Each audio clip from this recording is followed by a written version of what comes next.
Hello, everybody, it's Tim here again for another movie review, this time for Terrifier 1 and Terrifier 2, both in the same video. Now, I'd never actually seen these movies, but the second one is getting a lot of buzz right now because it's in theaters and it's extremely low budget and it's doing well, or at least decent. Well, I guess is the word for a very low budget film, and these movies are obviously low budget. When you watch them, you can see it. But at the same time, though, I think these films work for a low budget. I don't think a higher budget would really work for these films. Like a higher budget, I think may take away some of the grit and grime of them. Overall, how do I feel about the Terrifier films?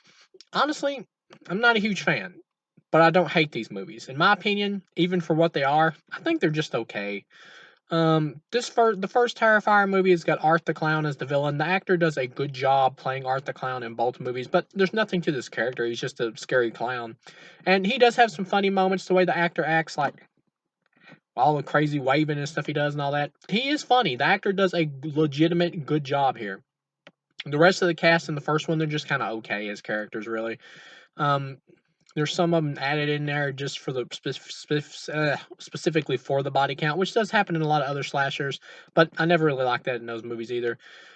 Here though, it's pretty much just Art the Clown just happens to run into this black hair girl, who's wearing like this, who is kind of sexy, and this like blonde hair girl who's like drunk or whatever and is like being annoying, and so he specifically targets them for that. He carries around a bag, like a garbage bag or whatever, that's full of weapons. And she starts acting up, like waving at him, making fun of him and everything because she's drunk. She's a designated drunk dumb friend, which is, yeah, she's sealing her doom. We know what's going to happen to these two. So he follows him like into this restaurant or whatever. And I do like this scene where he's like sitting there and he's like not saying a word. It's pretty creepy. And the blonde like walks over and keeps messing with his costume and everything. And he like never gives her attention and he like gets thrown out of there. But of course, then he comes back and kills the dudes who work there because they threw him out, and then he like follows them around. Eventually, he catches the blonde and like bisects her or whatever you call it, or dissects her. I guess it's bisection, where he like cuts straight down through her. I think is what he did. And the black haired chick, he like has her hostage and all that, and he eventually he shoots her in the face and all that, where she was like the main character for the first like half of the movie, and then it becomes like this other random chick who is like her friend that we see at the end or whatever for the final. And then there's this other chick thrown in for just the kill count, who's like this crazy chick who thinks that her like this baby doll is her baby or something. She was completely unnecessary, but she's just there pretty much to add more gore.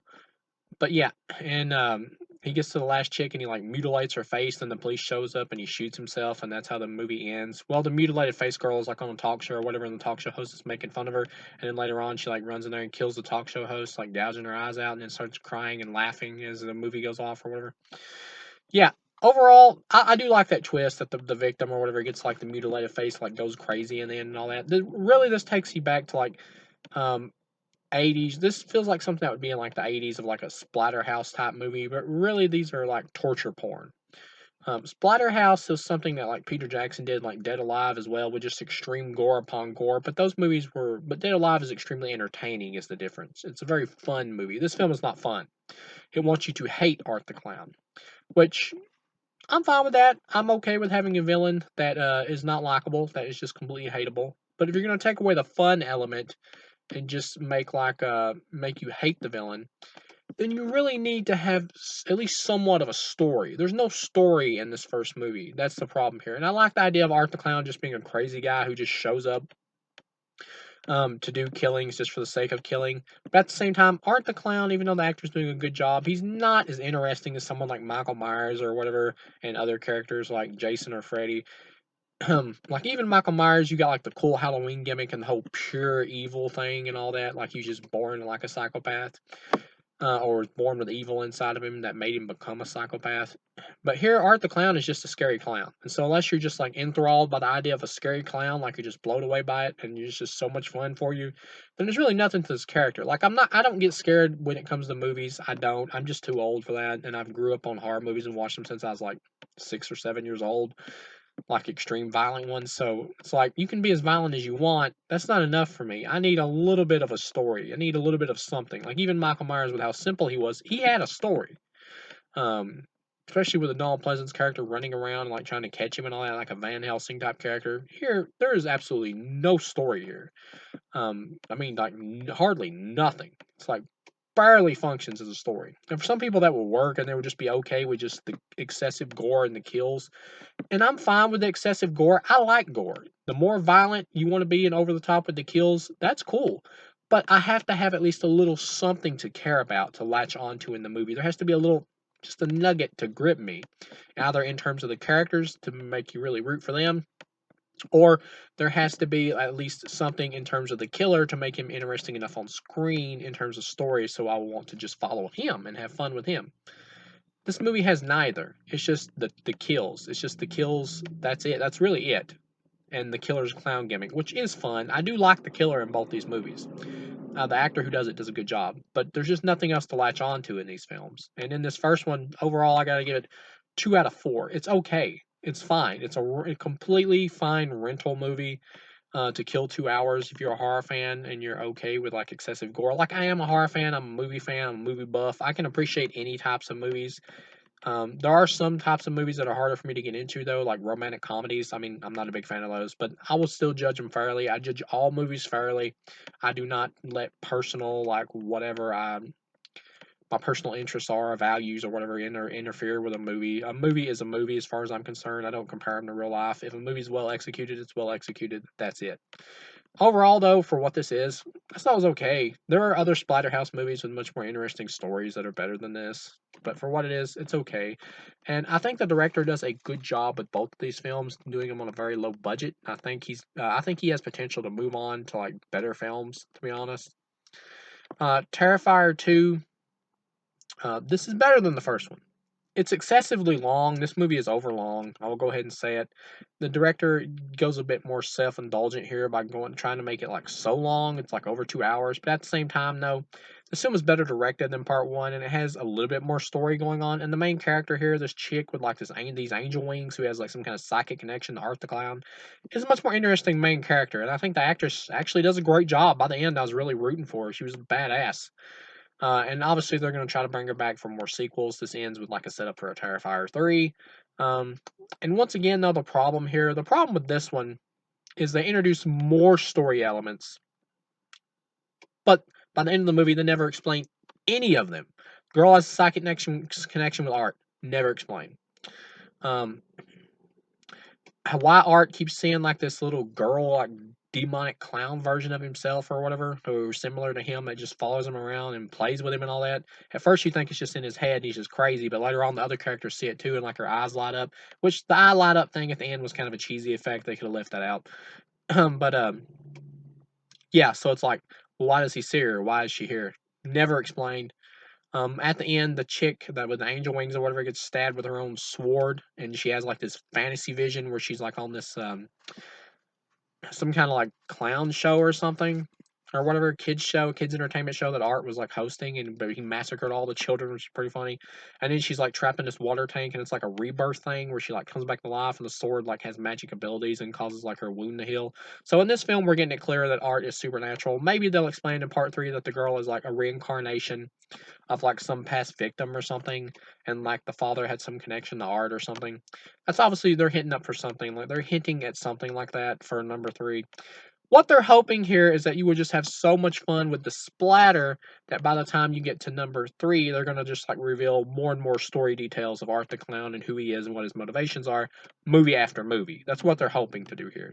But for me, when I judge a movie, I see all movies as standalones. I believe that's the way you have to judge them because you never know if you're going to get a sequel. Like they had no idea if this film would do well, and if it completely bombed, there would be no sequel. So all these questions would go unanswered. So I have to look at this movie as a single entity, and there's no explanation for anything in this movie. But I appreciate the fact that they tried to have more story, or at least a smidge more story. And at the same time, I think the main actress here, the lead, is likable, and I think she does a great job. And I really rooted for her, especially when she tries to save her brother at the end of the movie, and she does.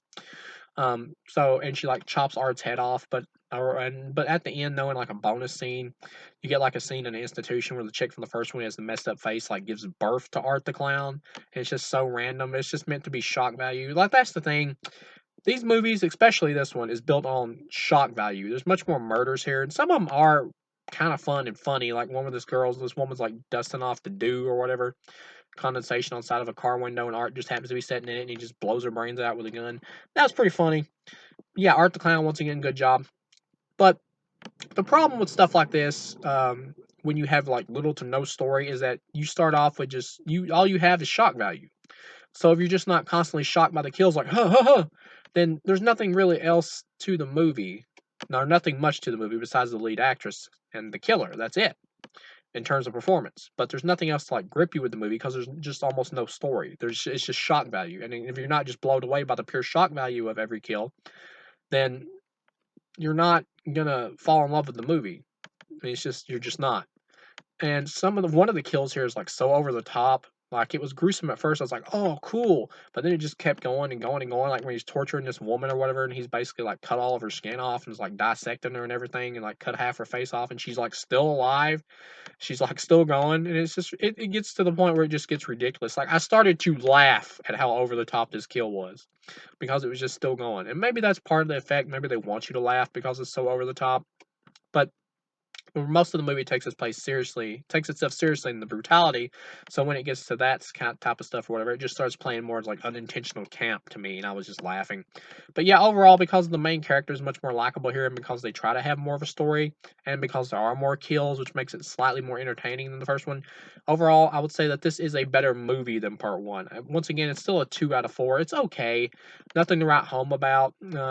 These would be better if I judged them on like the criteria of like VHS rentals or something, or direct VHS movies or direct DVD movies, then they would be more impressive. But judging these in the standard of like every other movie or whatever, then they're just both okay because there's just nothing to these movies besides the gore. There's nothing else here. And like I said though, I'm a big horror fan. I've seen extreme horror movies all the time. Like I like the first Saw movie. Don't really care for that much for the sequels, but I do enjoy the first one. Don't love it, but I like it.